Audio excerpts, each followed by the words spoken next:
Hi friends, welcome to కొత్తగా చందమామ కథలు. ఈరోజు మనం సలహా అనే కథ చెప్పుకుందాం. పర్షియాను ఒకప్పుడు పరిపాలించిన ఖుస్రో అనే రాజుకు చేపలంటే చాలా ఇష్టం. ఒకనాటి ఉదయం ఆయన తన భార్య అయిన షిరీస్తో మిద్దె మీద కూర్చుని ఉండగా చేపలు అమ్మేవాడొకడు ఆయనకు ఒక చేపను తెచ్చి కానుకగా ఇచ్చాడు. అది ఎంతో అపురూపమైనది, చాలా పెద్దది కూడా. రాజుకి దాన్ని చూడగానే ఎంతో సంతోషం వేసింది. ఆ చేపను తెచ్చిన వాడికి బహుమానంగా 4,000 కాసులు ఇవ్వవలసిందిగా ఉత్తరువు జారీ చేశాడు. తన భర్త సంతోషం కలిగినప్పుడు ఈ విధంగా ఒళ్ళు తెలియని బహుమానాలు ఇవ్వడాన్ని షిరీస్ చాలాసార్లు చూసింది. కానీ ఆమెకు మాత్రం ఇది అసలు ఎంత మాత్రం నచ్చలేదు. దీంతో ఆ చేపలు అమ్మేవాడు అవతలికి వెళ్ళగానే షిరీన్ తన భర్తను విపరీతంగా కోప్పడింది. ఆయన మీద ఒక స్థాయిలో విరుచుకుపడింది. ఒక్క చేపకు 4,000 కాసులు ఇవ్వడం అనేది బహుమానమా? ఇలా ఇవ్వడం అంటూ మొదలు పెడితే రేపటి నుంచి ప్రతి దానికి ఇదే ప్రకారం ఇవ్వవలసి వస్తుంది. ఎందుకంటే వీడు వెళ్ళి మిగతా వాళ్ళకి ఈ విషయాన్ని చెప్తాడు. కాబట్టి రేపటి నుంచి అందరూ చేపలు పట్టుకొని మీ కొలువు ముందు బారులు తీరుతారు. కాబట్టి ఆలోచించండి. ఏదో ఒక మిష పెట్టి వాడికిచ్చిన డబ్బుని వెంటనే తిరిగి తీసుకోండి అని రాజు మీద మండిపడింది. ఇచ్చిన డబ్బుని తిరిగి తీసుకోవడం కంటే రాజరికానికి తలవంపు మరొకటి ఉంటుందా? ఒక్కసారి నువ్వే ఆలోచించు. ఏదో ఈ ఒక్కసారికి ఇలా పోనిచ్చే, ఇంకోసారి ఎప్పుడు ఇలా చెయ్యను అన్నాడు ఖుస్రో మహారాజు. అప్పుడు మహారాణి, అలా జరగడానికి ఎంత మాత్రం వీల్లేదు. మన మర్యాదకి భంగం అంటూ ఏమీ కలగకుండానే ఇచ్చిన డబ్బులు మొత్తం వెనక్కి పుచ్చుకోవచ్చు. దీనికి సరైన ఉపాయం నేను చెబుతాను, వినండి.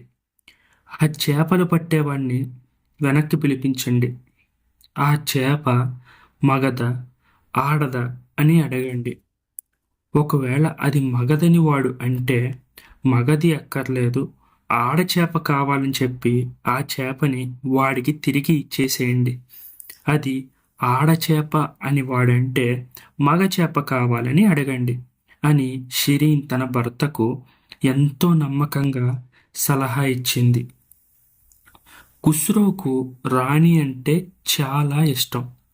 ఆమెకు అసంతృప్తి కానీ కోపం కానీ కలిగించడం ఆయనకు ఎంత మాత్రం ఇష్టం లేదు.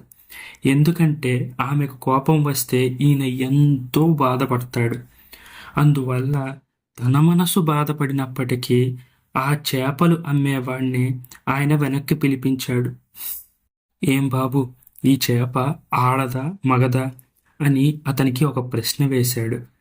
ఆ చేపలు వంగేవాడు రాజుకు వంగి సలాము చేశాడు. మహారాజా, ఈ జాతి చేపలలో ఆడ మగ అంటూ ప్రత్యేకంగా ఏమీ ఉండదు. ప్రతి చేప దేనికదే గుడ్లు పెట్టి పిల్లలు పొదుగుతుంది. వాటికి ఆడవి మగది అని ప్రత్యేకంగా పేరు పెట్టడం అని అన్నాడు. ఖుస్రో ఈ మాటలకి విర్రగబడి నవ్వాడు.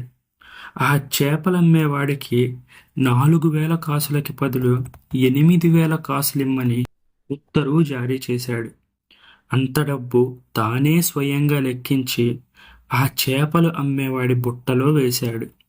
వాడు పరమానందంతో ఆ బుట్ట తీసుకొని బయలుదేరాడు. వాడు రాజభవనం ముందు ఆవరణలో నుంచి పోతూ ఉండగా ఆ బుట్టలో నుంచి ఒక్క కాసు కింద పడి గచ్చు మీద దొర్లి ఎటో పోయింది. వెంటనే ఆ చేపలు పట్టేవాడు బుట్టను కింద పెట్టేశాడు.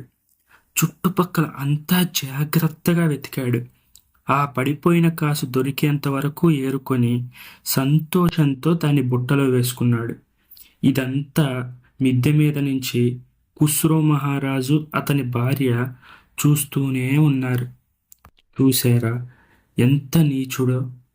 ఒక్క కాసు పడిపోతే ఎవరికన్నా పేదవాడికి దొరుకుతుందిలెమ్మన్న ఔదార్యం కూడా వాడికి లేదు. వాడు ఎంతో స్వార్థపరుడు. దానికోసం ఎంతసేపు వేటాడి తీసుకున్నాడో మీరే చూశారు కదా అని అన్నది షిరీన్. తన రాణిని తృప్తిపరిచేందుకు ఖుస్రో మహారాజు ఆ చేపలు పట్టేవాణ్ణి మళ్ళీ వెనక్కి పిలిపించాడు. అప్పుడు వాడితో ఇలా అన్నాడు: ఓరి పరమనీచుడా!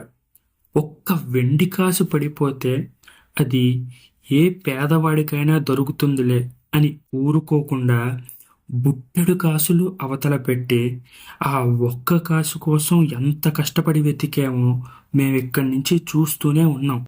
అసలు నీ అత్యాశకి ఏం పేరు పెట్టాలి అని అతని మీద విరుచుకుపడ్డాడు. అప్పుడు ఆ చేపలు పట్టేవాడు నేల దాకా వంగాడు. రాజుకు సలాం చేశాడు. అల్లా ఏలిన వారిని కటాక్షించాలి. ఒక్క కాసు పోయినందుకు నాకు దరిద్రం వస్తుందని నేనెప్పుడూ అనుకోలేదు. నా కలలో కూడా అటువంటి ఆలోచన ఎప్పుడూ చేయలేదు. నా దృష్టిలో ఆ కాసు ఎంతో పవిత్రమైనది. ఎందుకంటే దాని మీద ఒక వైపున రాజుగారి ముద్ర, రెండో వైపున ఆయన పవిత్ర నామము ఉన్నాయి. అది నేల మీద ఉంటే పొరపాటున ఎవరైనా చూడక దాన్ని తొక్కుతారేమో అని నేను భయపడ్డాను. రాజుగారి పేరు, ఆయన బొమ్మ ఉన్న నాణేన్ని ఎవరో తొక్కడం నాకు అస్సలు ఇష్టం లేదు. హుజూరు గారు మట్టిలో నుంచి కాసు విలువ చేయని చేపలు పట్టేవాణ్ణి ఏరగాలేంది నేను మట్టిలో నుంచి ఒక్క కాసు ఏరడంలో వింతయ్య ఉంది మహారాజా అని ఎంతో వినయంగా అన్నాడు. వాడి తెలివితేటలకు ఖుస్రో మహారాజుకు విపరీతమైన ఆనందం వచ్చింది.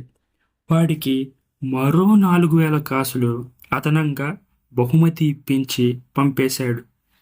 ఈ వింత సంఘటనతో ఖుస్రోకు పక్కనున్న వాళ్ళిచ్చే అర్థం లేని సలహాలు పాటించడంలో ఉన్న ఒక గొప్ప ప్రమాదం అర్థమైంది.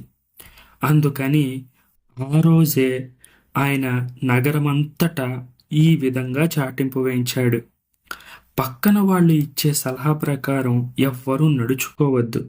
ఎందుకంటే వారి సలహాలు మీరు విన్నట్లయితే చేసిన సగం పొరపాటును సరిదిద్దుకోవడానికి మీరు అదనంగా మరో 2 పొరపాట్లు చేయవలసి వస్తుంది. కాబట్టి మీ మనసుకు అనిపించింది చేసి జీవితాంతం హాయిగా గడపండి అని ప్రకటించాడు. ఈ కథ మీకు నచ్చినట్లయితే దీన్ని లైక్ చేయండి, మీ ఫ్రెండ్స్ అందరికీ షేర్ చేయండి. అలాగే మన ఛానల్ని సబ్స్క్రైబ్ చేసుకోవడం మాత్రం అస్సలు మర్చిపోకండి. Thank you friends.